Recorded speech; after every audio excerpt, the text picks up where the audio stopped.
Assalamualaikum warahmatullahi wabarakatuh. Selamat pagi, setengah siang anak-anak semuanya. Kelas 10, kelas 11, dan kelas 12. Syukur alhamdulillah, kita panjatkan puja dan puji syukur kehadirat Allah Subhanahu wa taala.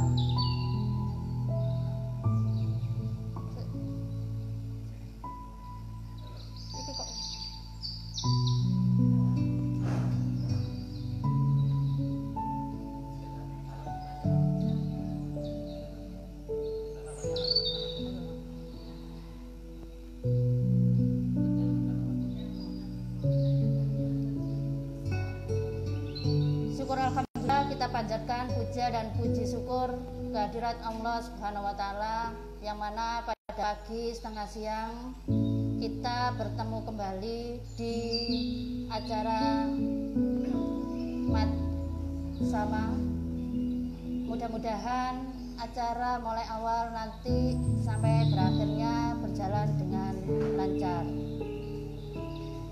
Sebelum saya lanjutkan berkaitan dengan materi yang saya sampaikan, mohon kiranya saya memperkenalkan diri. Atas nama saya pribadi, Putri Rahayu. Alamat saya di Bangil sendiri juga.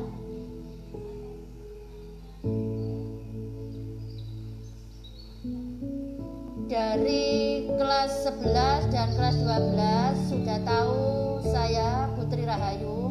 Untuk yang kelas 10 baru perkenalan, mudah-mudahan nanti kita bertemu secara langsung tatap muka, karena memang kondisi saat ini masih belum memungkinkan karena adanya pandemi COVID-19 yang masih belum berakhir.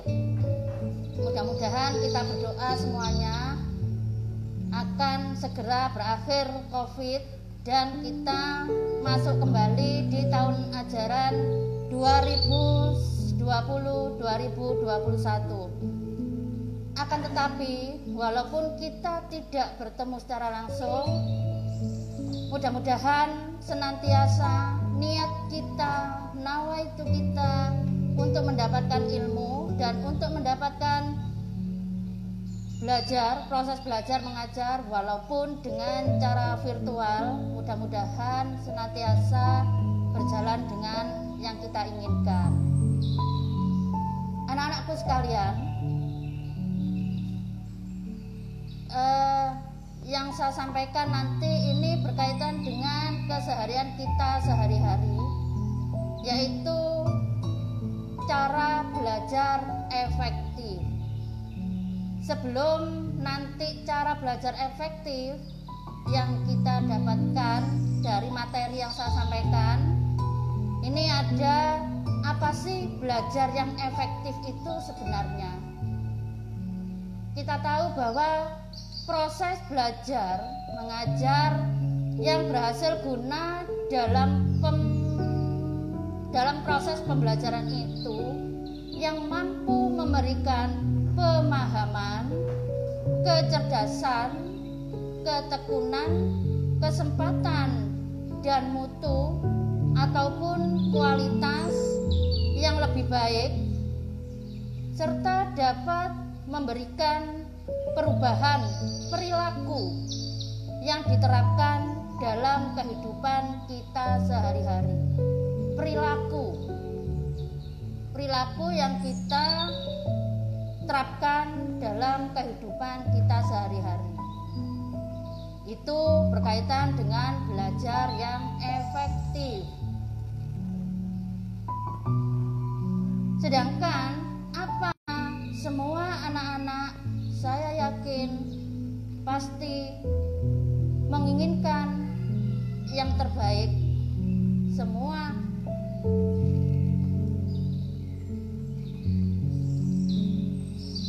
Jadi ini ada beberapa cara belajar yang efektif, kurang lebih ada 10, kurang lebih yang nanti apa saja, bagaimana cara belajar yang efektif dan yang baik. Di antaranya 1, belajar efektif. Di antaranya 1 yaitu berkaitan dengan belajar kelompok. Itu efektif.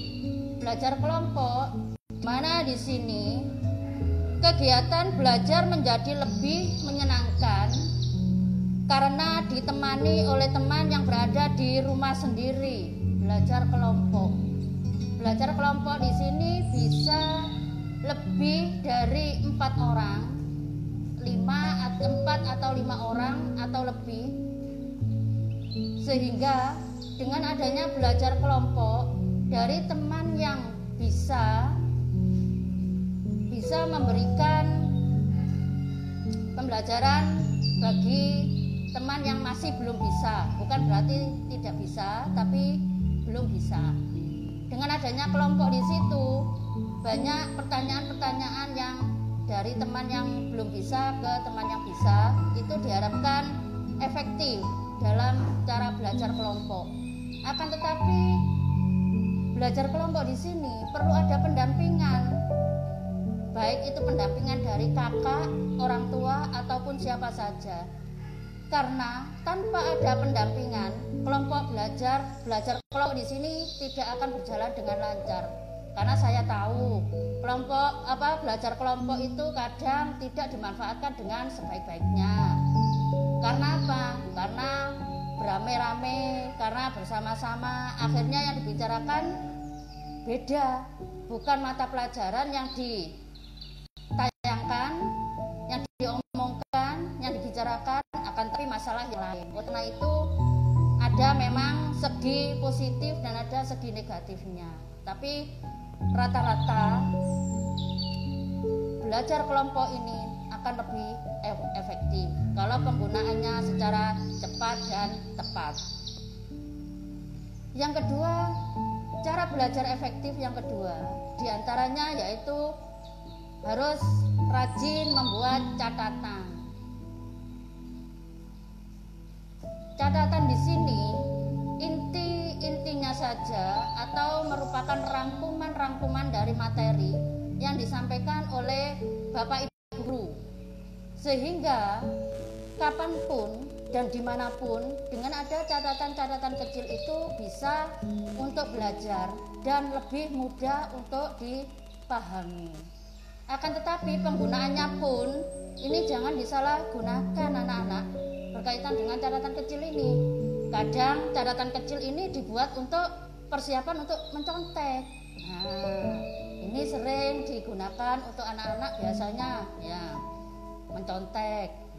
Ini alasan yang paling tidak kesiapan dalam belajar kadang belum siap dan lain sebagainya, karena ada catatan kecil ini digunakan yang tidak pada semestinya. Yang ketiga berkaitan dengan membuat perencanaan yang baik.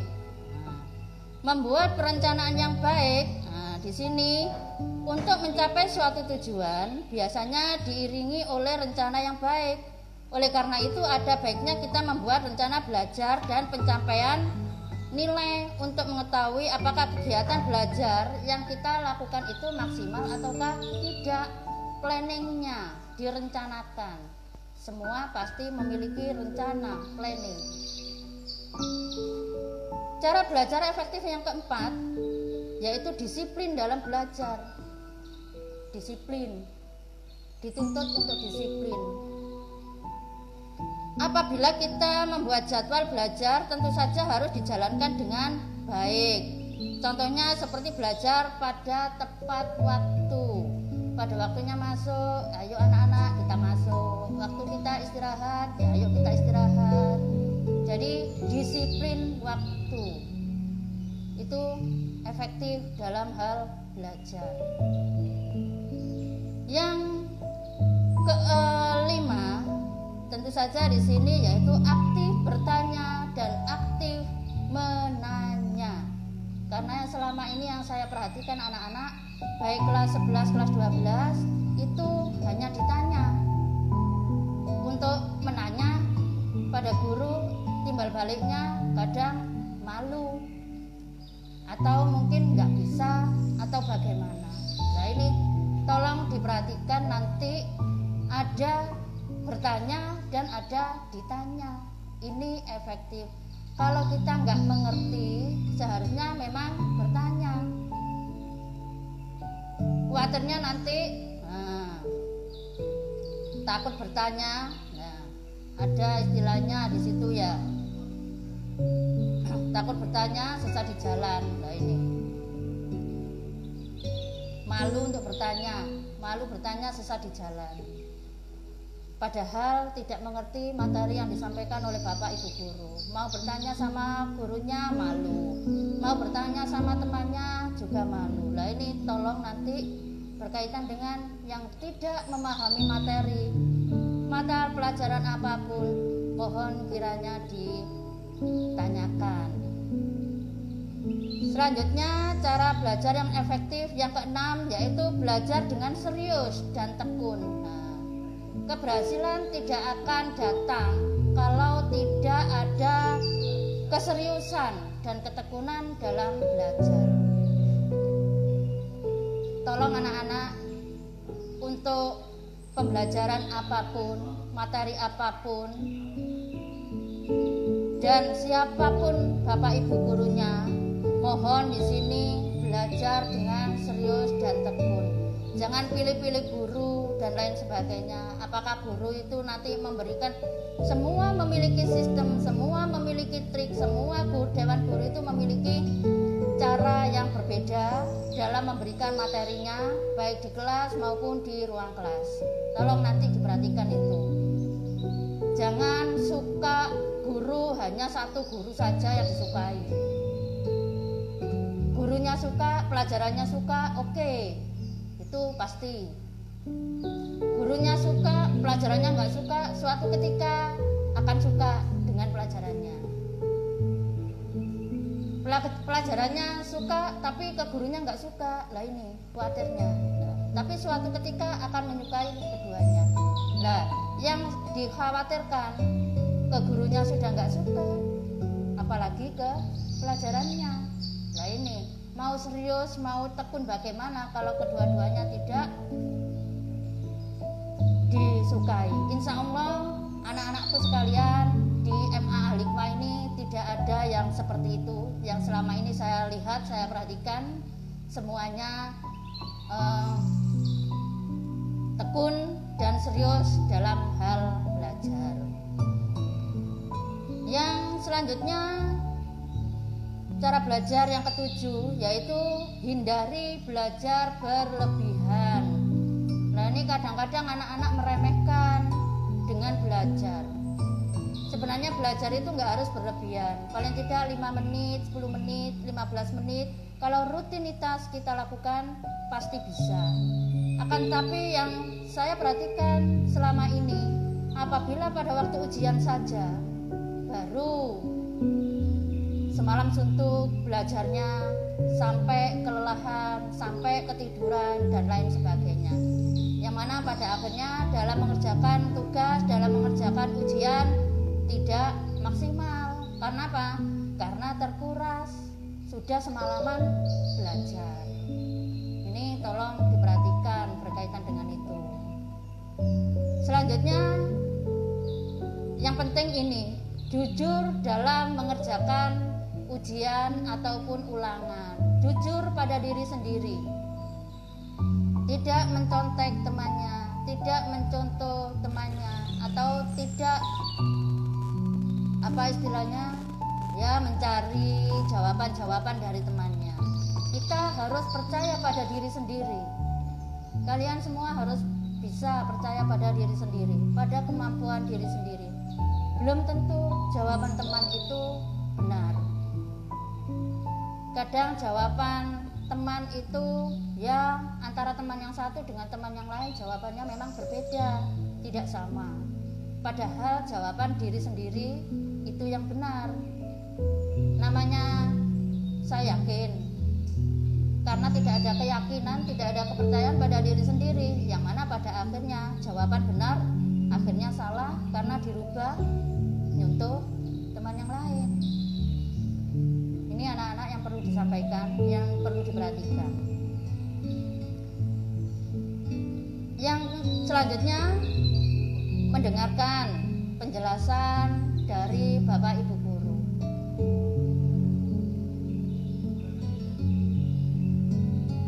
Jadi mendengarkan penjelasan di mana Bapak Ibu Dewan Guru memberikan materi, ya, memberikan penjelasan, itu mohon didengarkan dengan baik. Saya yakin anak-anakku sekalian mampu untuk itu.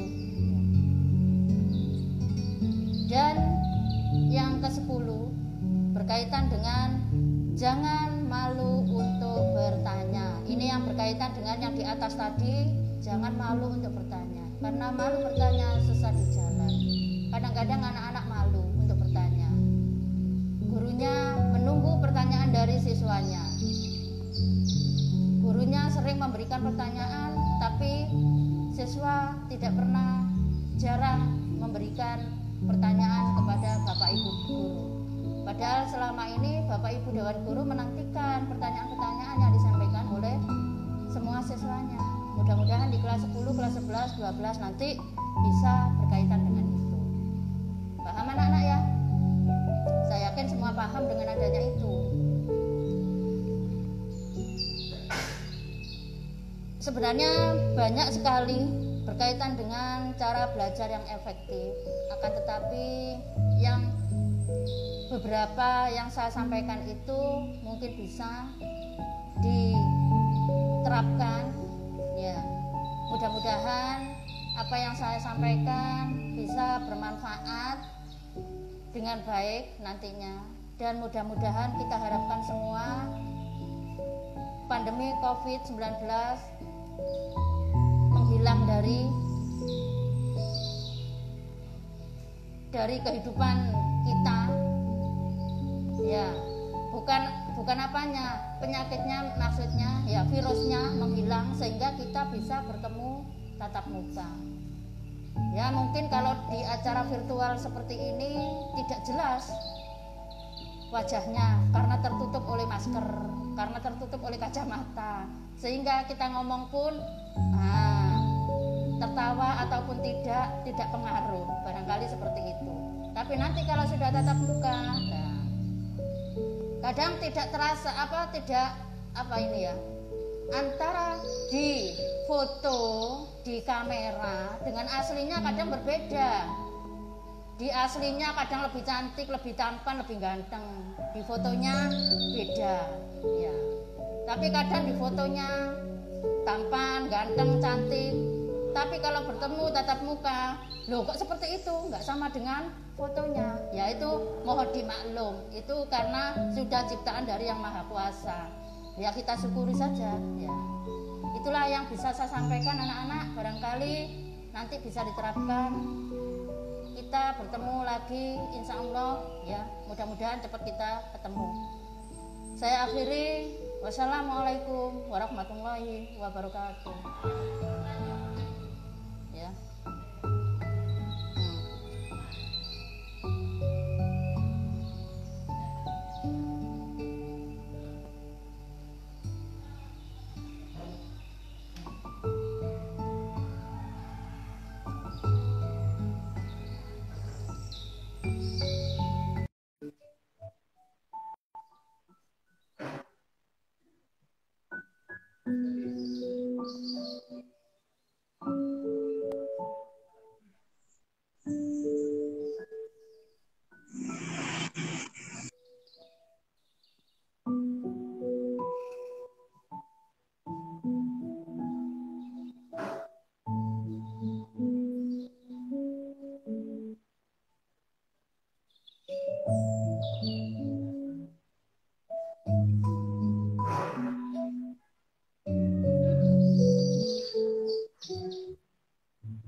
Mulane jomplang lungguh.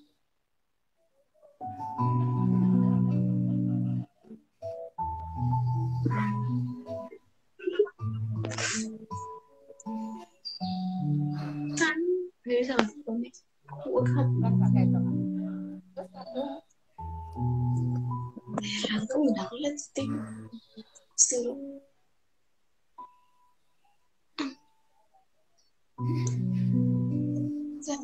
Tekan.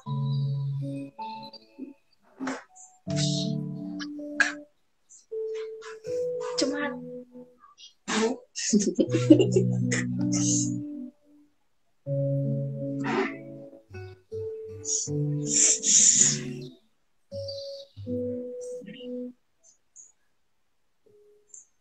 kembali kok. Kembali minta.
Mesti tutup ngono gak salah.